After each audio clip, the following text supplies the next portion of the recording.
Okay, so here we are again. Let's just do a quick introduction round so you know who's talking to you here, and then we'll jump into the A Juggler's Tale demo. So I'm Ines from Off the Beaten Track. I'm the marketing and social media lead, and Jens is also from Off the Beaten Track. And your role is? No, I didn't know if you were going to do my No. You introduction. can do it yourself. Hi, I'm Jens. I'm the founder of the Beaten Track. I do game design, narrative design, programming, and a lot more. And I'm also one of the co-founders of If Game SH, an initiative for the region of Schleswig-Holstein for game development. I organize a lot of meetups and game jams and stuff like that. Hi, my name is Dominik. I'm from Kaleidoscube, a founder of Kaleidoscube. We are a game dev studio from southern Germany, working on atmospheric games, and I'm responsible for game design, programming, level art, a lot of stuff, because as of the Beaten Everything. Track, we are a very small team, so everyone does everything, and that's the fun in working in a small team, because you can do a lot of stuff. Yeah. How many And are I'm you? looking forward to showing you our game, A Juggler's Tale, and hearing more about the cost of recovery and talking about the fun in meaningful games. Yeah, Jens just asked, how many are you in your team?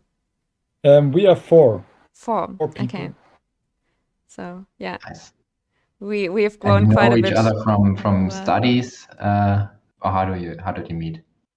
Yeah, we met during your university, and we just finished university 1 month ago. Oh, So congratulations! Oh yeah, thank you, thank you. congrats. And we worked on it on A Juggler's Tale. We started as a student project, and then it evolved into becoming our first commercial product, which we still did as students and in co-production with our university. And now we will see how our journey evolves from there. And now you can Awesome. work full time since your studies are finished, right? Exactly. Great. Yeah, we're looking forward to seeing A Juggler's Tale hopefully soon in the full version. Very soon, to be honest. Maybe in a few seconds when we play it. Okay, so I'll just start the game and then we can jump right into it. I entered the starting screen earlier and already liked the audio a lot.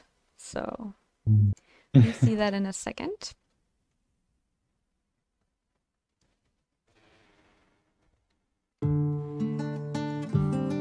Change to the gameplay screen, and you should be able to see the demo now. And you said that it's about 10 to 15 minutes, so we should have time to go through the full demo. Exactly. And you also So pretty. Yeah, it's you so already beautiful. changed the language. That's Yeah, nice. I did that earlier. And made it a bit quieter because we always have the problem that it's too loud when we started. Yeah.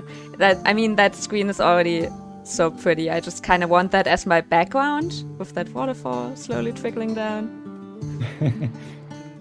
Okay, let's get into it.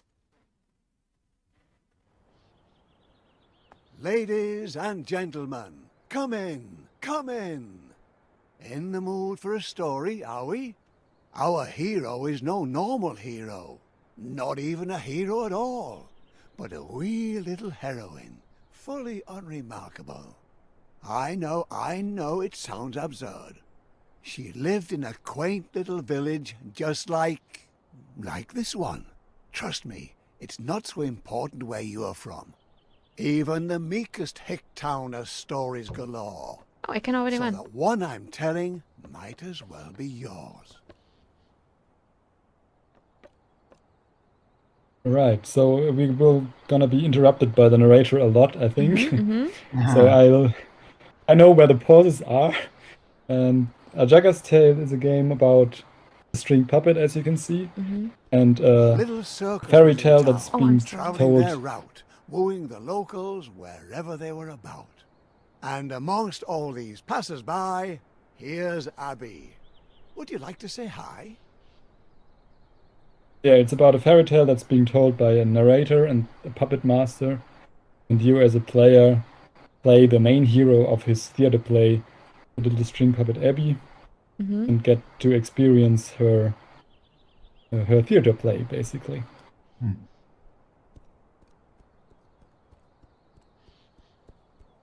I like how the characters in the background also have strings attached to them, and the animals as well. Even the That's so animals, cool. yeah. That's right. Control. Oops. What am I? Oh, I have to. Okay. Get it. Yeah, all the characters in the game have those string puppets. Just a way for us to show the connection between them and the narrator of the game, basically. But it also becomes a part in the gameplay mechanic, as you will see in a minute.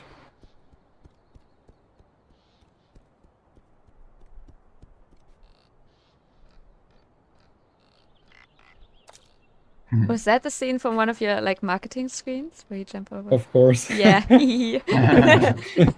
Seen it so often by now.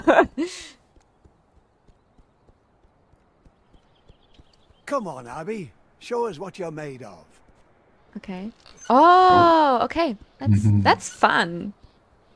So yeah, as you can see, the puppet strings are like physical objects, and so Abby can get stuck by walking past things or push things out of the way using her strings. Oh, okay. And this is just like a part of a tutorial here where you get to learn what you can do with the strings. Not bad. Well done, eh? Or do you think Abby's selling you short?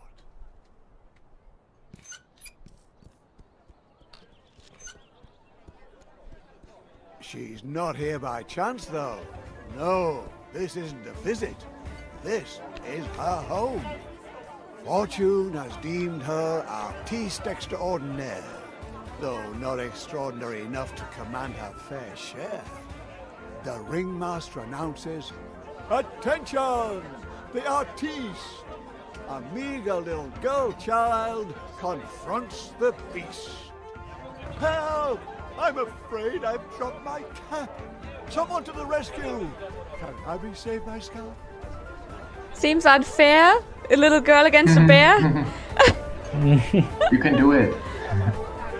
It's a show. Wait, shall I push that?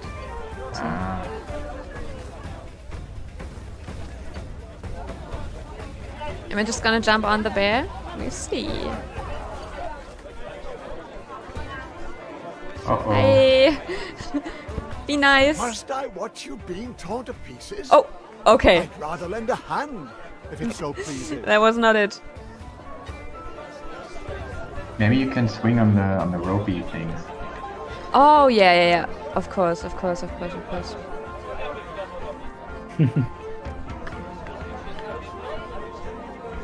no. Now it's a spectacle. Yeah. No! Sometimes Oh. life has been a threat. Oh. Hey, Abby, don't worry. Okay. It's still the first moment. I need to get the hang of the swing mechanics. Or the swing distance, I guess. Oh, I have to be at the bottom of it, right? Yeah. Interestingly, that's one of the most common things in our playtest. That players often jump or climb to the top Because it even though feels they want to safer swing a somehow. further distance. Yeah.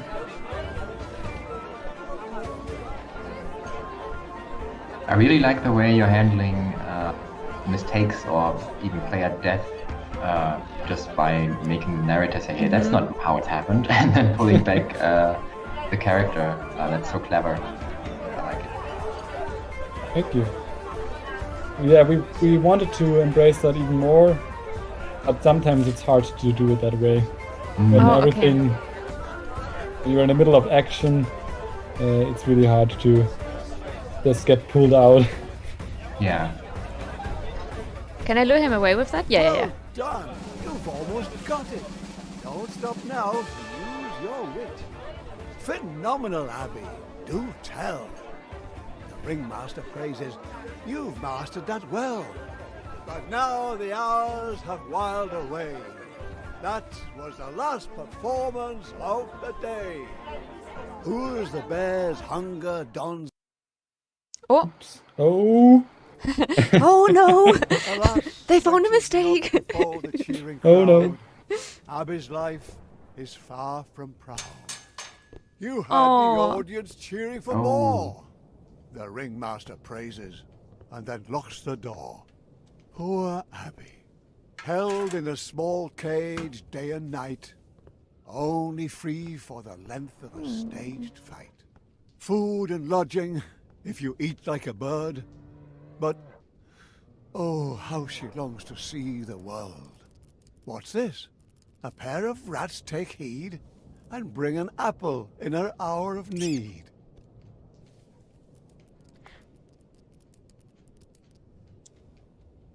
So now you can answer what I've always wondered, though. How hard is it to write rhymed dialogues? I'm the wrong guy to ask that question Yeah. to, because the dialogue was written by another part of our team, and he actually wrote it together with Ringmaster another soldier, author. Disturbed, it So- seems. What's going on here? He stomps and screams. Our writing process was like us writing the intention of what the narrator has to say, and then another author writing the actual form in rhymes. And actually, the game is translated in 10 different languages right now, and they are all written in rhymes, which I found Wow. is pretty fantastic, which I've never expected to happen. But sometimes the translators were very motivated. Yeah. That's something that That's makes so you cool. really proud. It's a really special moment as a game dev, right? To Yeah. see translated all those languages and then rhymed even. That's incredible. Okay, I get what I need to do. I just was too slow a second ago. But I guess I'll have Did to... you do the German translations yourself, or was that also made by a translator?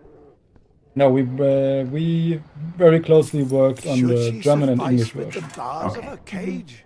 No. She belongs on the world's wide open stage. Impertinent? That means brash. No, no, no, Don't no. tell me you I did wouldn't it too make a dash early. for it. I just thought, oh, I'm not gonna wait. Ha ha ha. Okay, just do it again Alas, then. when she's not before the cheering crowd, Abby's life is far from proud. You had the audience cheering for more. The ringmaster praises and then locks the door. Poor Abby, held in a small cage day and night, only free for the length of a staged fight. Food and lodging, if you eat like a bird, but oh, how she longs to see the world. What's this? A pair of rats take heed and bring an apple in her hour of need. Okay, gonna do it right this time. I really look like I've never played video games before, right? The magic of That's playing on great. stream. This way the demo is longer. Disturbed. And then you can say we have a very What's long going demo on out here? there. Yes, more screen time. Should she suffice with the bars of a cage? No. She belongs on the world's wide open stage. Impertinent? So when That you means show brash. this demo to Don't people, tell me you I wouldn't think make a I dash remember for you it. showing it at Adventure X, for example. So I'm guessing that you've seen a lot of people play this demo.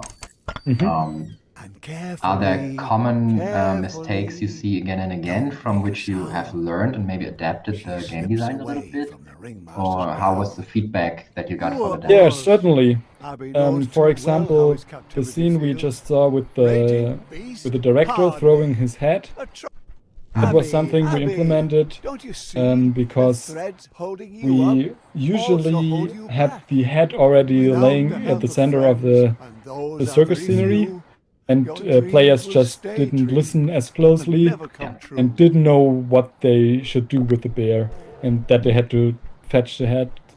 And it was something that was pretty easily done, just including the head throw animation to really bring the attention of the players towards that objective that they have to get. And that was something that we found out during demo showcases, actually.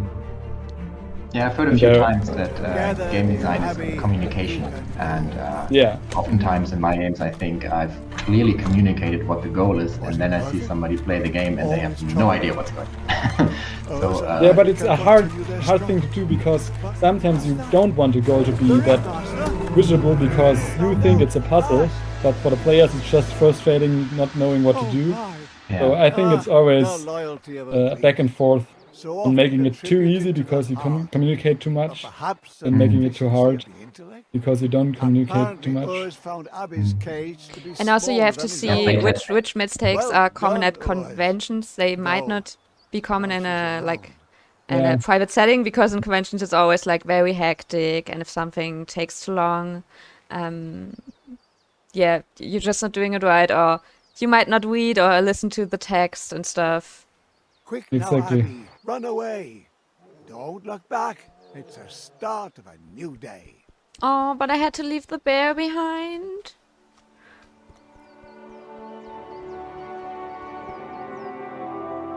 Now the adventure starts.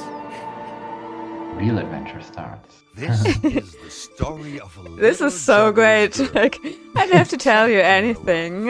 She wanted to There's see the everything world you need to know. alone. And Yeah, you can wishlist the game now. But yeah, it's already wishlisted, but it's so pretty. where you flee, the world has worse on offer than the skin of your knee. The narrator is so good as well. Don't want to stop watching the trailer. It's so pretty. Okay, just Awesome. gonna As turn much it off as I now. wish though. that it weren't Yeah. so. Oh, but it's... Oh, The look way at that. things are the way things go. You dared to dream. Okay. But yeah, Dare to dream.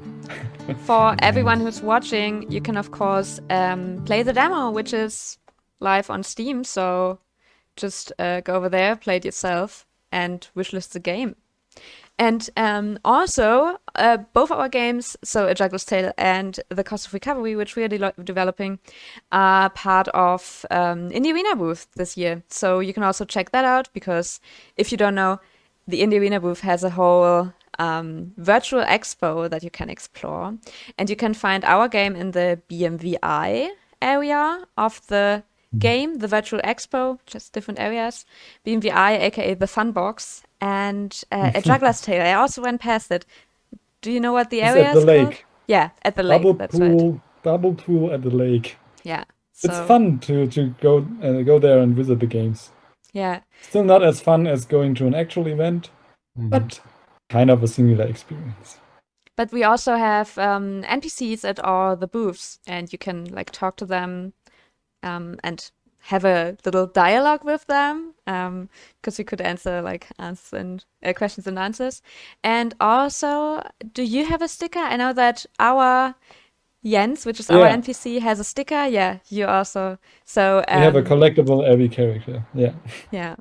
And so you can talk to us and collect our stickers if you want to have the full sticker book and level up in the Arena booth. Yeah, it's a game in a game. And now, just for a little bit of context before we talk about putting the fun and meaningful games, we're going to show the trailer of our game, The Cost of Recovery, again, just so you know what we're talking about, what our game is about, what it looks like. So, just setting that up there. Yeah. All we've ever wanted was for you to be safe. Your biggest worries gonna were make it a bit supposed to louder. be what kind of toys you get for your birthday, or if there'd be pancakes for breakfast. But not this. It all happened so fast. From one moment to the next, our lives were turned upside down, and all we could do was watch and let it happen. And now, we do whatever we can. We try to provide, to be there for each other. We try to hold on to a normal life, to keep going, to heal. This is our life now, our new normal. And it's hard, but that's okay, because if it were easy, it wouldn't be worth fighting for. But in the end, no matter how big the things in front of us seem to be, we can't lose focus of what really matters, of what really is at stake, and what we might lose along the way.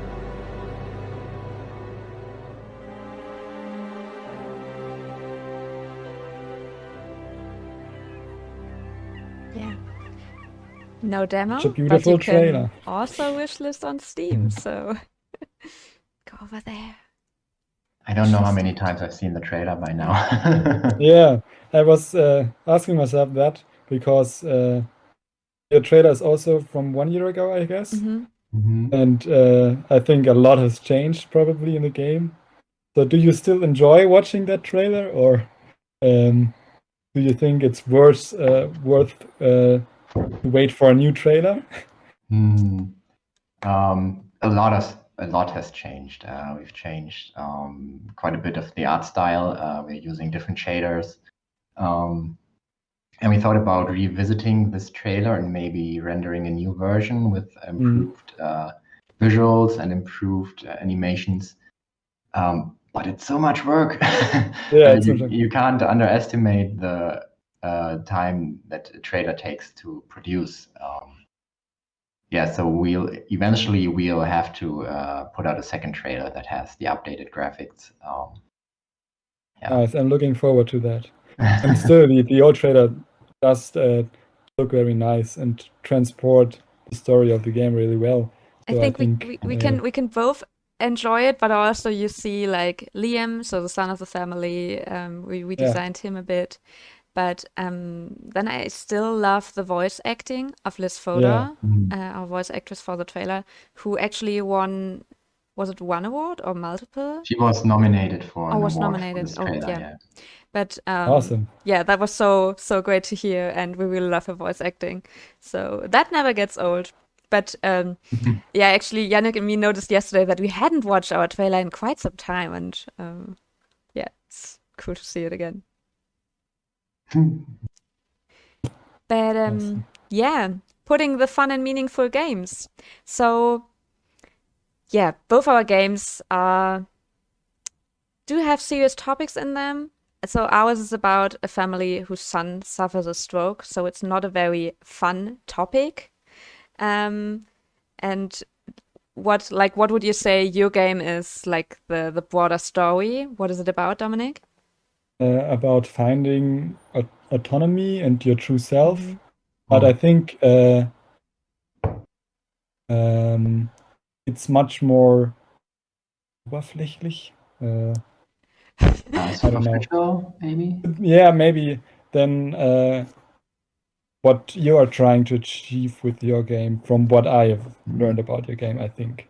So we tell a fairy tale, and it has a subliminal message that you can get if you want to get the message, but you can still enjoy the game just for the story that is being told. And the story isn't that dark or sad, maybe. But I don't know. Don't sell yourself short. No. It sounds like that. I just wanted to say beforehand, before we talk about this topic, that I think our intention wasn't that big to create a meaningful game, but maybe more of a fun game that has a meaningful background. Yeah, basically. Okay. But that's also interesting, because then we are like kind of the other ways around, because I think our game is very much about a serious topic, but we still want it to be fun. So obviously players have the motivation to play it, because that's why you play games. And you are creating a fun game with meaningful implementations. So maybe the questions are also, for us, it's how do we put the fun in our meaningful game? And for you, it's like, how do you put the meaning in your fun game? Which is an interesting duality. Yeah, I think our game is just we're taking a very realistic route, but of course that's not for every game, and not every meaningful or impactful game has to be that realistic. It's just what we chose for it. So Yeah. yeah, for example, yesterday we talked to Tobias Graf, who developed Lost Ember, which is also a game that reveals an interesting story that you get to see from different perspectives. But it's also, if you've seen Lost Ember, also more fantasy because you're playing as different kinds of animals, etc. So yeah, we just all have different approaches. But I have a question about your story. That you've probably answered 1,000 times before. Is this like a personal story of yours, or is it something you work together with people that experience the story? So how came the story to be? Yeah, you're right in the sense that that's usually the first question that gets asked. Just Sorry. 2 days ago, we got another comment on YouTube asking the exact same question. It is a story that has a true meaning in the sense that something similar has happened in my life, and that a lot of team members can also relate to the topic. It's not a one-on-one true story in the sense that it has happened just like that. But we are using, we are all the team members are using this game to kind of put our own experiences into it and maybe show that there are different ways of coping with situations like that. So it's true in the sense that we all come from experience, from the things that we all have experienced. But none of us have a 9-year-old son who suffered a stroke. Yeah, for sure. Okay. that would be interesting. All right. But yeah. Just adding to that, when Jens first approached us and told us about the story, because he already had the idea of the son having a stroke, etc. Yeah, for me it was like he said, I didn't have that experience of someone very close to me having a stroke, but I had something different happening in our family, which was like tragic for all of us. And the game is, I think, A, it's about the stroke, but B, it's just about a family or family and friends experiencing a very difficult situation and finding a way to deal with that together. Because that's really what the game is about showing those different perspectives and how everyone has a different idea of what is best to do in that situation, but those ideas and that's probably also don't something that align. most people can relate to. Yeah, and that's also what we're trying to communicate, that this is not just for people who know someone who had a stroke. This is basically really for everyone who tried to cope with such a situation, and notice that everyone has the same goal, but very different ways to get there, and those might crash against each other. Yeah. I wouldn't even necessarily say that the game is about strokes. That's what happens and what gets the story started. But like you said, your game is about autonomy and maybe finding yourself and growing up, maybe. I would say our game is about empathy and really learning that other people have their own stuff going on in their head, and thinking about that. So I guess that's more the core of our game than the medical situation, which is, of course, the setting of the story and what gets the story going, but not necessarily what's at the center all the time. So that's also more the meaningful part from your perspective, to create a game that makes people think about empathy and the experience other people have. Yeah, I think empathy is like one of the big words that were at the core of our game development from the beginning. Yeah. Maybe it has gotten too big at this point. It's like empathy. Empathy is it's a good word. It's a good word, but it's also one of those words that can mean a lot, but also can mean nothing. And everyone has a different perspective on what it means. Probably. Exactly. And empathy is also a term that's used a lot for games in general. Like immersion, and you're building empathy for the character that you are playing. So we have to be very careful how we define it for ourselves and what we are aiming for. Yeah, it's not enough to say empathy. You have to point out what you mean with that, because otherwise it's like a word like, I don't know, freedom or something. That's that's such a big word that doesn't have meaning if you don't fill it with some. But also, even if it's not necessarily about the stroke, we're of course still trying to portray the stroke right and to be sensible to the topic and not just say, oh yeah, it's a stroke, but that's not important. But still, yeah, like researching medical stuff and so on, so we portray it correctly, I guess. Yeah. Do you think there needs to be fun and meaningful games? Because this is something I most had to think about after you told me the topic of the stream. Because when I think about books, for example, I think it's completely normal that you read a book that is just sad, for example, and it maybe doesn't even make fun to read it, but you still want to experience the story and want to see how it goes. And for games, you kind of, myself as well, have a different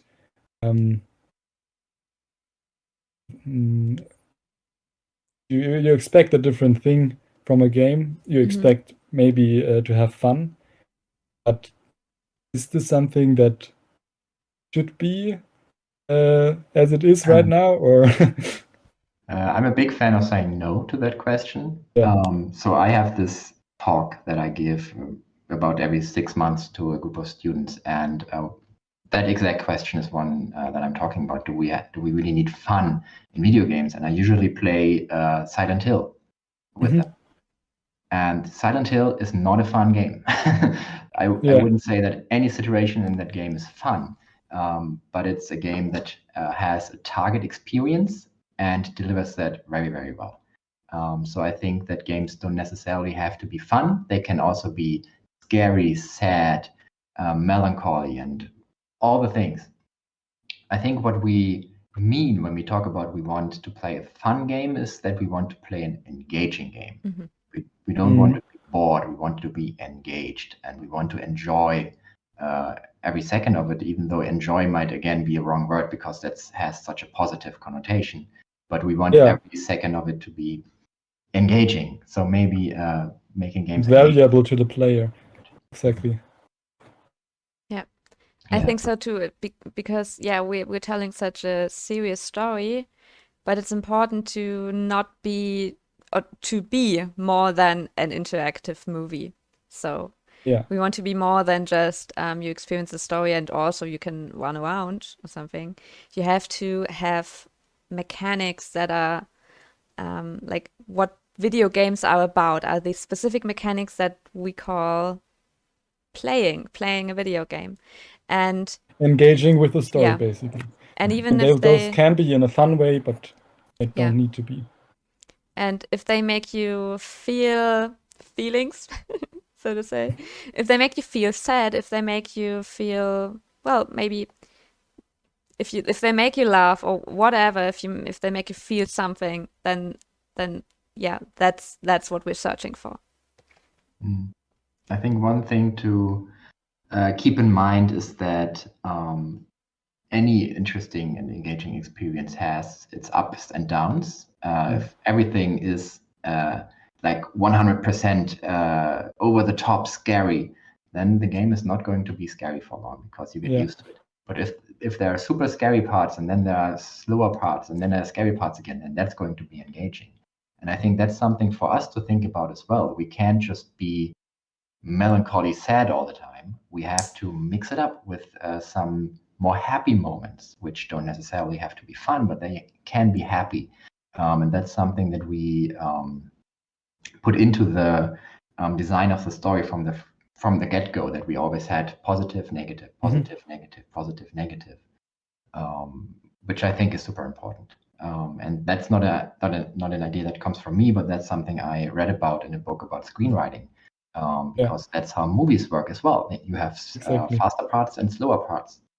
So that's, I guess, a big piece of the puzzle of making an engaging game. And also, we got to keep in mind that we're still making a game where one of our main characters is a child. And even if something terrible happens to that child, and we still have to bring in the joy that being a child should should be. So and then this, as you said, this is what makes the sad and tragic moments more sad and tragic, if there's laughter on the other side. And what I mean with putting the fun and meaningful games, so one of our prime examples that we had from the get-go for games that like are inspirations for us is Edith Finch. I don't know if you've played that, but in Edith Finch you get to explore the old home of the main character, and it's in large parts like a walking simulator with exploration. And then you play basically the deaths of the other family members of that person. And those are all mini games, so to say. They call it little stories. And each one of them plays differently. One of them is like a comic book. Well, they're all super different. And that is, even if it is sad stories that always end with the death of a character, it is still fun. It is what keeps me going through this game. I wouldn't have played it if I just went through there, then find out, oh, that person died because that happened, that person died because that happened. But I really get to experience it and to have different feelings for each one of those deaths. And I think that is because of the mechanic, Yeah. maybe also. Yeah. And that is a brilliant mechanic, I think, to put fun and engagement in a meaningful game. Yeah. And as I said, a huge inspiration for us. I'd be interested to know, Dominik, we've seen a few puzzles in your game now that mostly are based on the strings being attached to the character you're playing, and possibly even the other characters in the game.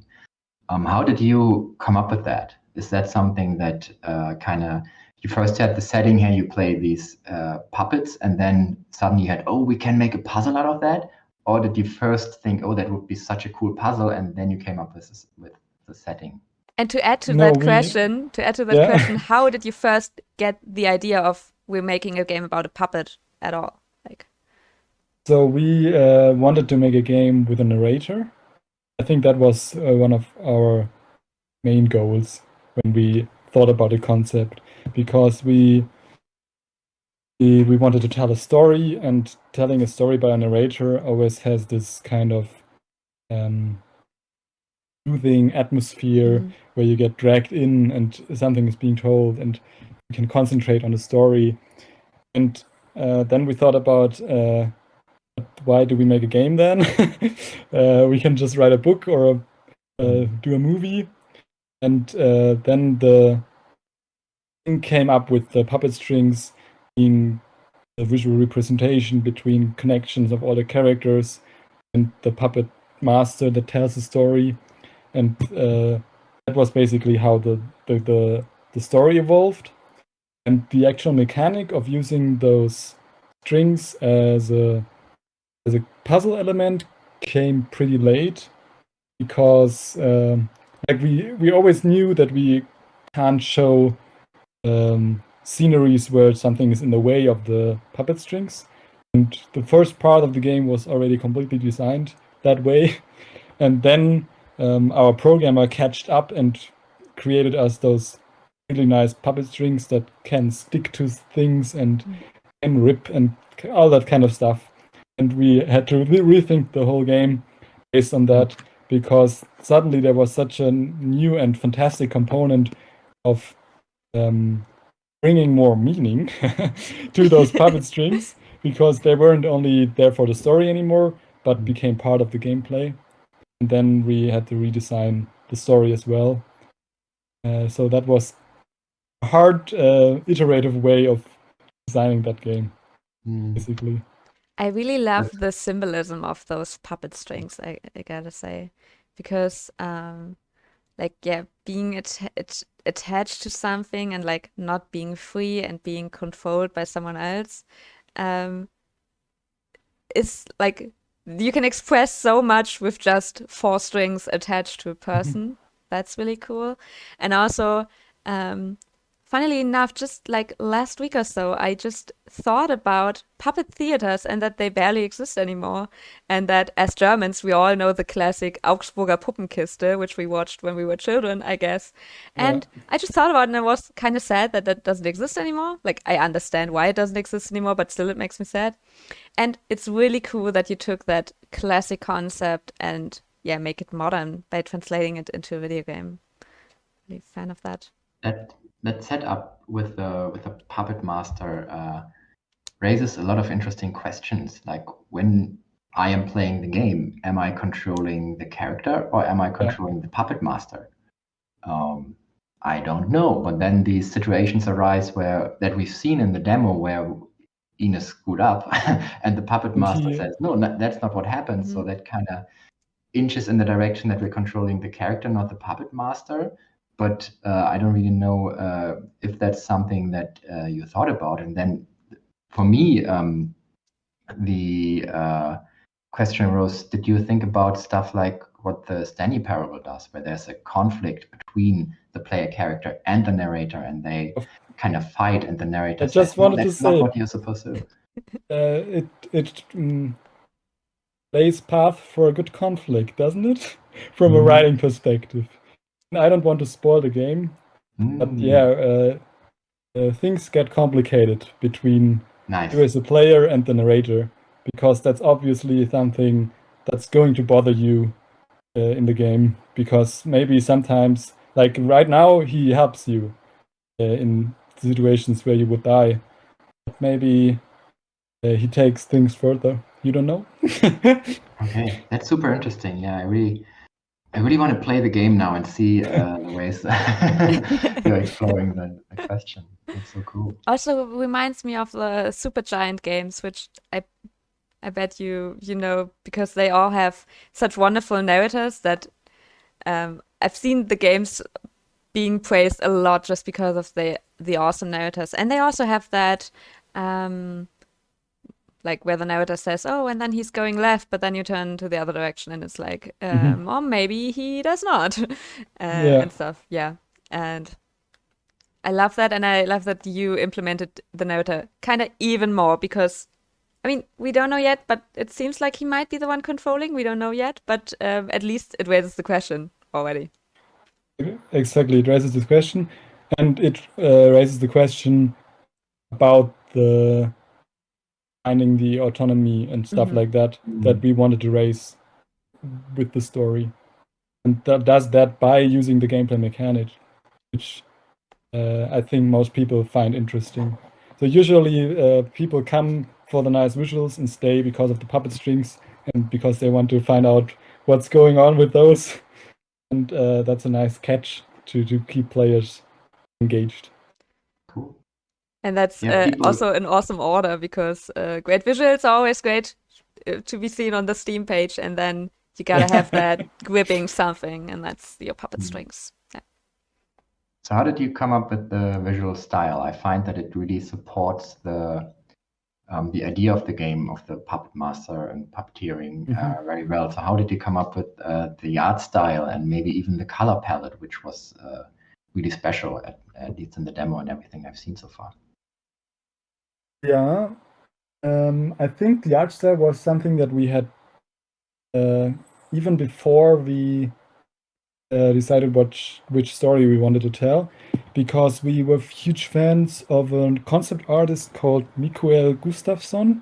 And he always does this super colorful landscapes that doesn't look naturally, but very atmospheric just by the use of colors. And that is something that we wanted to embrace. And so we decided to make a visual style that should only represent feelings and not like actual colors that are being used. So we always choose our colors. So if you want to make it scary, we choose colors that kind of have a scary feeling to it.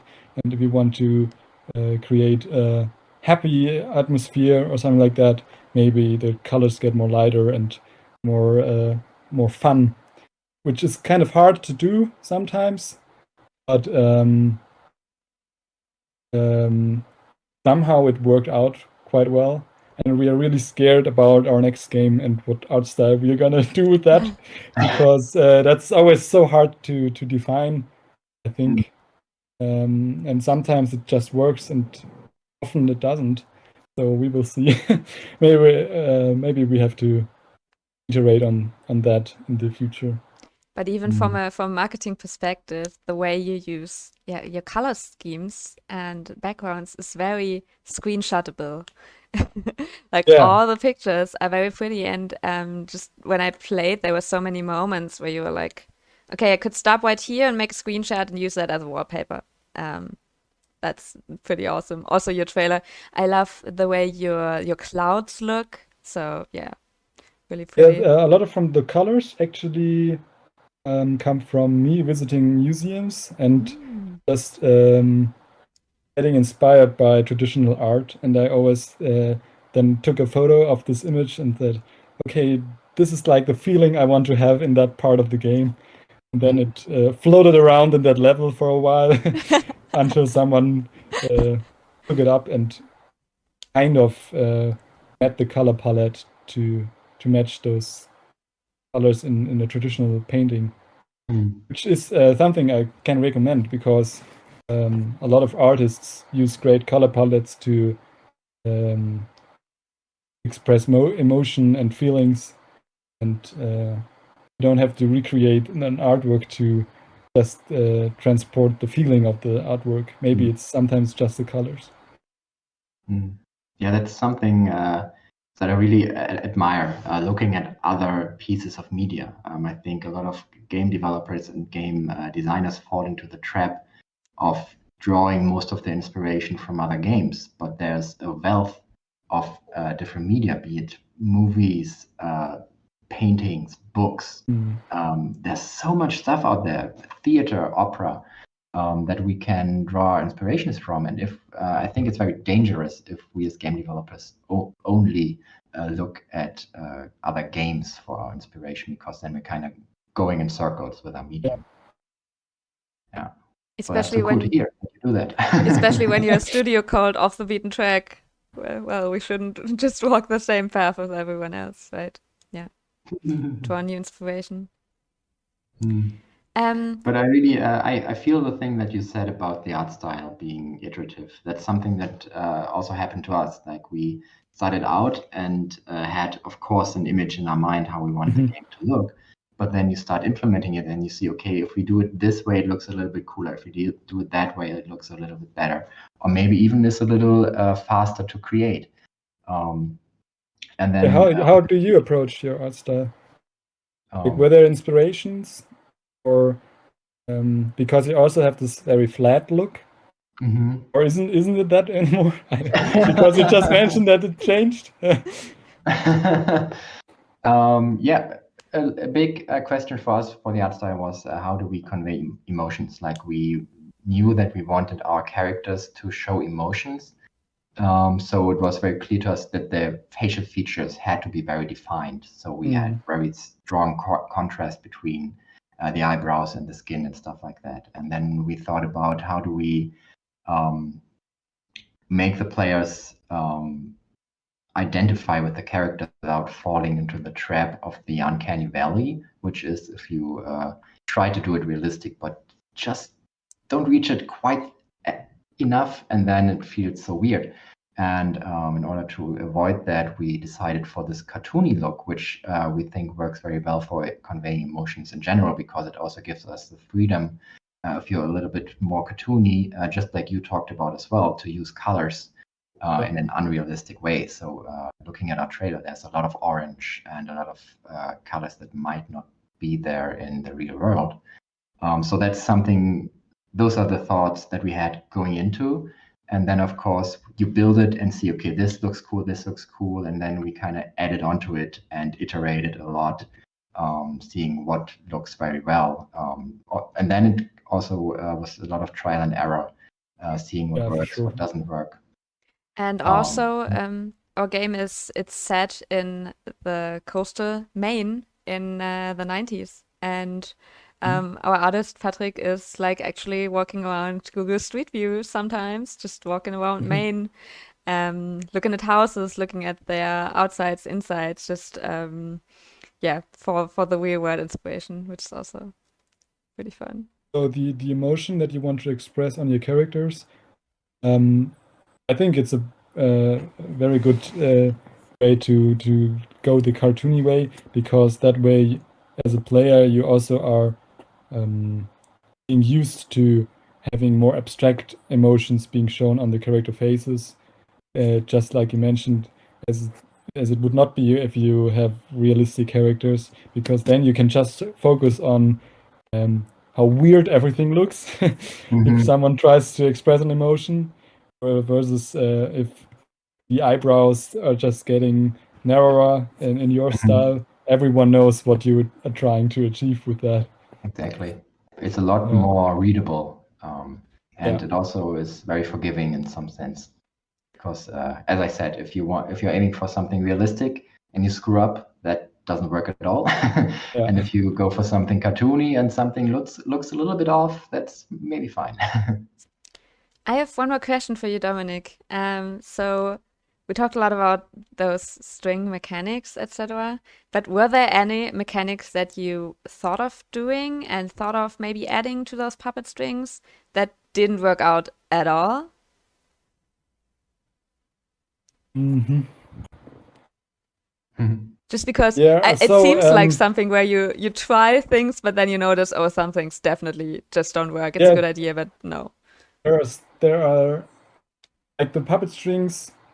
They seem like a very good idea at the first glance, but if you actually try to design puzzles with them, it really gets complicated because they are always in the way. So it's not like the character can remove them for a second and then get them back later on. But if you have a puzzle where there are puppet strings, they are always there. And for example, if you have a lever, it always gets ticked when you walk past it. So I think a lot of puzzles we thought about, we then have to remove again, because sometimes even after you prototype them, you just realize, oh, this is not going to work because on my way back, the strings will be in the way again, or something like that, which is hard to imagine if you're just prototyping on paper or something like that.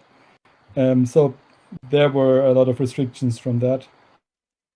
And of course, you always want to do more. And for example, we wanted to maybe have an even more interactive narrator, but it's just so much work to have a sentence up for every situation that evolves. So we had to reduce the amount of work there and go with a more easy solution, basically. Yeah, the old indie way. We all got great ideas, but really got to think about it economically. Yeah, exactly. Okay, so if no one has any more specific questions, I'd say let's end our discussion at this point. Yeah, definitely super interesting to find out more about the Juggler's Tale, and really looking forward to it releasing. Also, gotta mention once more that all our games, well, just two, but A Juggler's Tale and The Cost of Recovery, are part of the Indie Arena booth. So visit us there, because the Indie Arena booth is a whole virtual expo this year. So you can visit us in the BMVI, aka the Funbox area, for us, The Cost of Recovery, and you can visit A Juggler's Tale in the Lake area, aka Bubble Bath? Bubble something? Pool. Bubble Pool, yeah. And also, A Juggler's Tale has a demo, which we played, but you can also play it. So head on over to Steam to check it out. And wishlist both our games when you're there. Just do it. Okay, so I'd say we wish everyone a great rest of Gamescom. Enjoy all the fresh announcement, new games that are releasing, the Indie Arena booth, everything. And see you in our next stream, which is tomorrow. Thanks so much for having me. Thank you for being here. Thank you for joining us. Great fun. Sure. Okay. Bye. Bye.